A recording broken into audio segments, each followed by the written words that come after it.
Everyone should. Okay. Welcome to Parshat Tetzaveh.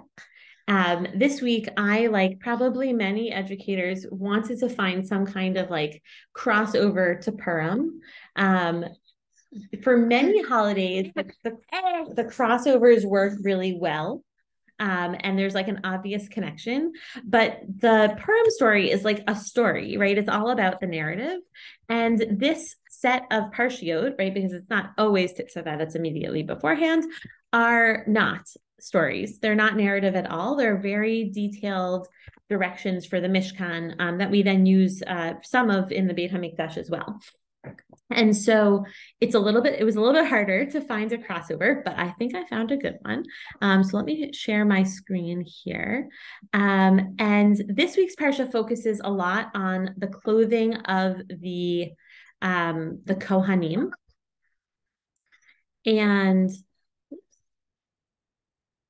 And they describe it in great detail so that they can be made. I was remembering last night that I went to seminary in the Old City, and in the Old City of Jerusalem, they have an institute of people who try to make things so that when like Mashiach sort of drops the third temple on the appropriate spot, that they will be ready, right? And there are a lot of assumptions baked into their plan. But you could go and see like clothing that they've made for the Kohanim. It's really quite amazing. Or if you have one of those chumashim that has those pretty pictures, you can really see the colors jump off the page. But we'll start just by looking at their clothes for a moment. So the pasuk in chapter 28, verse 2, Perek Kafchet, verse pasuk bet, says, "Va'asita bigdei kodesh la'aharon achicha lichvod u'letiferet." So the first thing I think to note here is that clothing are not just to like keep you warm and safe, but there's some elevated purpose for them. Right, they're bigdei kodesh. There's something holy about them, and they in some way will serve God's honor and splendor, right? Because this is God speaking to Moshe about the plans. And then a few psukim later, we see what colors they will be.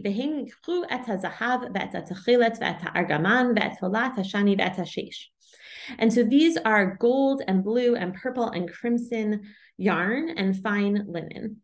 And so again, you can see there are places, I should have taken like a picture of what they imagine these robes to be. And the Ramban, among many other commentaries, noticed that when you read the Megillah, anyone who's reading, is your sister reading Perek Shmona, Kineret? I think Sarah might be. Yeah. She could have read it to us in a beautiful voice. But the Rambam noticed that Mordechai, at the end of the Purim story, right, when he's already been appointed in high-ranking form in Achashverosh's court, that his clothes are described in a very similar fashion, that he's clothed bilvush malchut techelet, right, same color techelet, v'chur v'ateret zahav gedola. So there's some kind of gold component. The tachritz boots argaman, right? And so he's dressed in royal robes of blue and white with a magnificent crown of gold and a mantle of fine linen and purple wool. And of course, Shushan is happy with this news. And so there's some kind of, the Rambam wants to draw some kind of analogy between Mordechai and the Kohanim. And I have to say that for me, like that doesn't totally do it.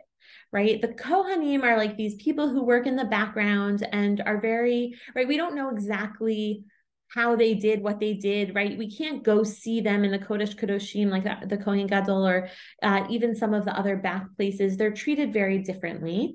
And the Mordechai is this like incredibly public figure who sits at the gates and who doesn't bow down and who, like, I would sooner call him some kind of like political activist than spiritual leader. So I don't know. I definitely welcome thoughts or ideas, like if this resonates for you.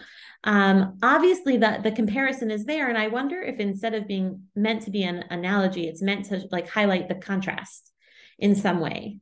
That whether you are a political activist or a spiritual leader, everyone wears these bigdei kodesh, right? It's not just bigdei malchut, this like right, levush malchut, but it is for a holier purpose as well.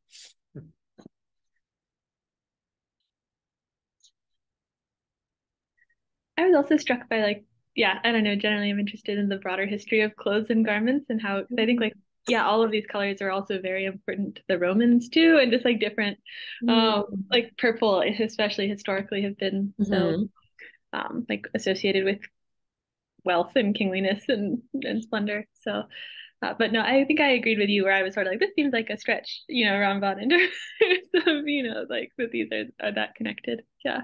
Yeah.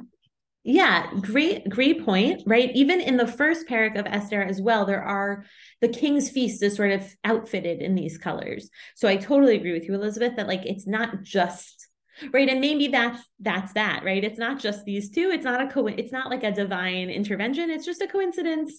Um, it's also interesting to know how they source these words, right? Zahav shows up a lot. Techelet shows up a pretty good amount, but there's a lot of debate when it comes to tzitzit. Sorry, Noam's little hand did that. As to what color techelet is, right? So, I don't know. I think you're right. It would be really interesting to sort of figure out how these colors spread, because I know that it used to be the opposite, right? That like pink was a girl color and blue was a boy color, right? So, interesting that royal colors sort of maintained the same space. So I will admit, well, and it's nice that this is an audience of women because I did not find this comparison that compelling, but the Ramban tries again in terms of clothing, but here, no, he talks about Esther's clothes. And I find this one to be much more interesting. So, about 30 psukim later in the same chapter, we've described all of the details of the Kohen's clothes. And then there is this like little detail at the bottom of his robe that there's a pa'amon zahav, virimon, al shulei hami'il saviv, that a golden bell pomegranate pattern is all the way around the hem of his robe. Like I kind of imagine it's like a tassel or a fringe sort of like look to it. And it sounds very beautiful. It's like the kind of thing that like you could imagine maybe purchasing, right? Like it's a beautiful pattern. But the text tells us something sort of disturbing about why it's there. V'haya al Aharon l'sharet v'nishma kolo b'vo'o el hakodesh lifnei Hashem uvutzeto v'lo yamut.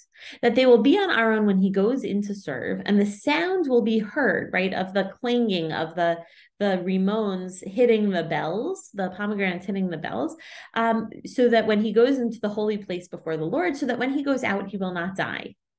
And I think that what they're saying is that this is dangerous work, but beyond the fact of like dealing with all these animals and all their pieces and parts and like a lot of big animals, that going into the Kodesh HaKodeshim is dangerous, right? In the Mishnah in Yoma, it talks about how they would tie a string around the ankle of the Kohen Gadol, right? This is like disturbing stuff that we try not to think too much maybe about on Yom Kippur, but there was a fear that the Kohen would not be successful and they couldn't go into the Kodesh Kodoshim, and so they would pull the Kohen out by the string that they had tied around his ankle. Right? There's something really deeply scary or dangerous and like I don't want to say like a bad way, but like just this is a big task, and important big tasks come with some risks, maybe is the way to say it. And here I think that this backdrop breathes some understanding into Esther and vice versa, right? So when we look at Esther in Perek Daled, this is where Mordechai is trying to convince her to go to Achashverosh, right, to intercede on behalf of the Jewish people, and she tells him that there's a good reason that she doesn't want to. Hello, Charles. I hope Hi. you are well. We are talking about comparisons between clothing in this week's Parshat Tetzaveh, and the clothing that is mentioned in the story of Esther.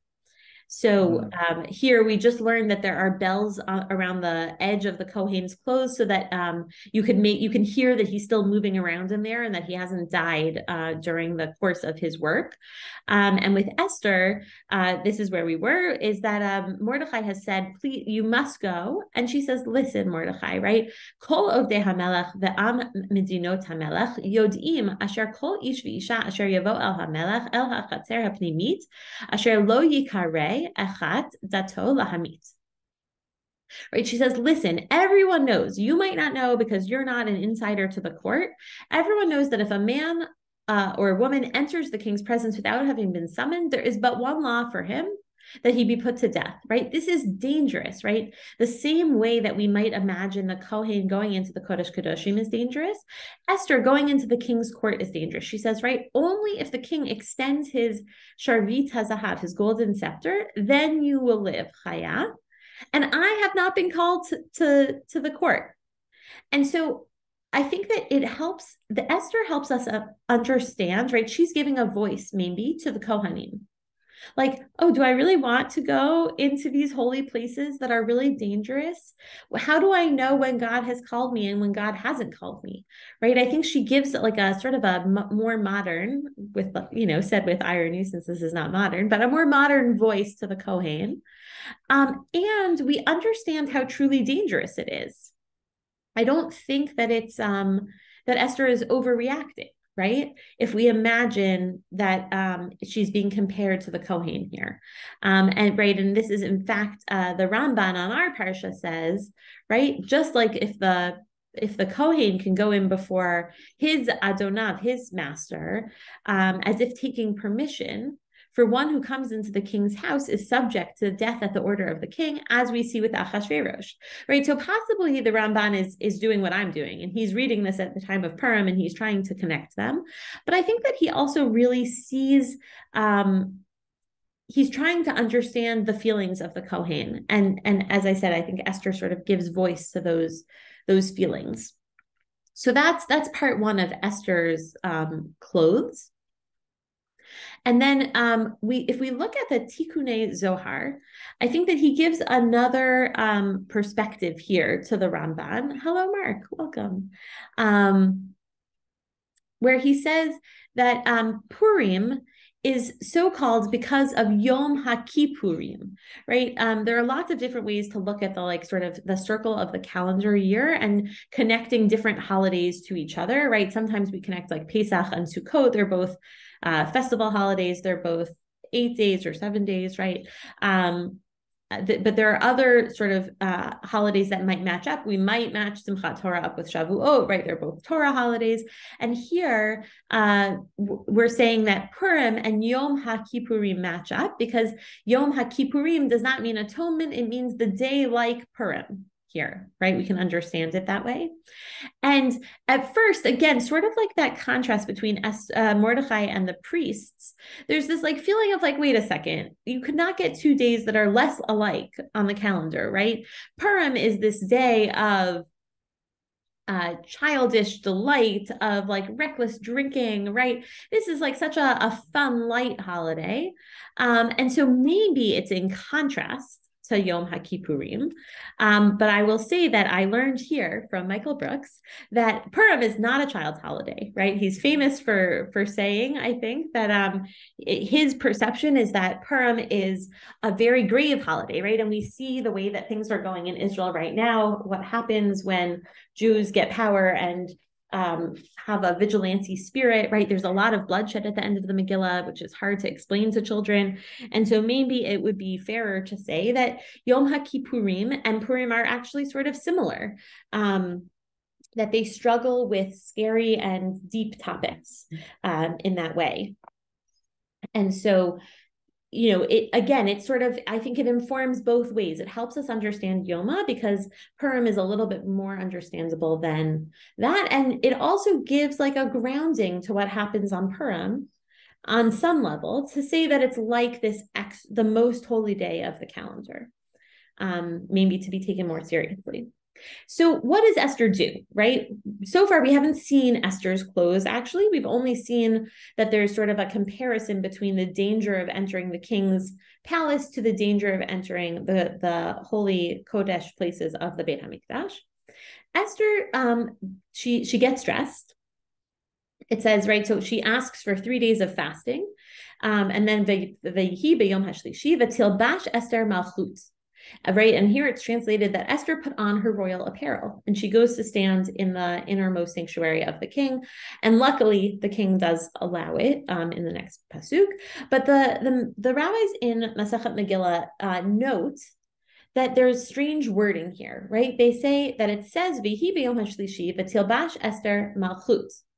Bigdei malchut mibaile. It should have said the clothing of royalty, not that she puts on royalty. And so what does it mean that the Megillah left out this word? It means shelabashta ruach hakodesh k'tiv. Rather, she dressed herself in the Holy Spirit. And I have to say, I think this is beautiful. I sort of referenced it like a little bit tongue in cheek in my title, like Queen Esther's new clothes, like the Emperor's new clothes, which I will admit is a story I don't remember all the details to, but and I think that there are differences, again, contrast, right? The Emperor is like a foolish man who is convinced to parade around town naked, and Esther is somehow she is not naked, right? As we know with Vashti, like clothing is important here. But she somehow allows herself to add a layer of meaning to what she wears or doesn't wear in a way that might be invisible to everyone else, which is sort of what I was playing with there. But I think that it lends like that Bigdei Hakodesh to Esther as well. Right? Esther might be wearing the Bigdei Malchut, just like Mordechai does, but she's also wearing Bigdei Ruach HaKodesh or Shechina, or right, some kind of godly protection. And I was reminded that when there's no name following the word king in Megillat Esther, right? It doesn't say Hamelech Achashverosh, it just says Hamelech, that we sometimes say that is referring to God, right? The rabbis are troubled that God is not referenced in the Megillah. And so then if you reread this pasuk, I think it takes on a lot of like heavy meaning, right? On that third day, Esther puts on her Ruach HaKodesh, her ability to speak to God, and she's able to stand, whatever that means, in the inner court, right? The chatzer of the Beit HaMelech HaPnimit, which is somehow like entering this space where she's able to speak with God. And it's there that God will extend, right, God's royal scepter to her, right? Maybe initiating conversation or giving, you could read it sort of on a more pshat level that God gives his protection, God gives God's protection to Esther in the court of Achashverosh. Or it could be that in some way God enables Esther to come and speak directly to God at that moment. And it's all sort of trapped in what she wears. And so I think there are lots of ways to think about that, like the clothing we wear matters, right? What clothing we wear, in different contexts matters. I was thinking about it as like when you have a lucky thing that you put on, right? Like I put on the necklace my dad gave me when I go to interview because he's not here. And so I want to be able to somehow like carry him with me when I do those things. Or like some people have a lucky hat pin or a lucky brooch that they wear, or a lucky tie clip, right? Whatever the thing is, that we think gives us some extra thing, right? Otherwise we wouldn't wear it. And so I think there is that sort of idea of like the tilbash, maybe not Ruach HaKodesh, but some kind of like divine intervention or divine power. And so that then when we come back to Mordechai's last push to get Esther, right? So I'm totally bouncing around the Megillah, to get Esther to go into Achashverosh. He tells her, right?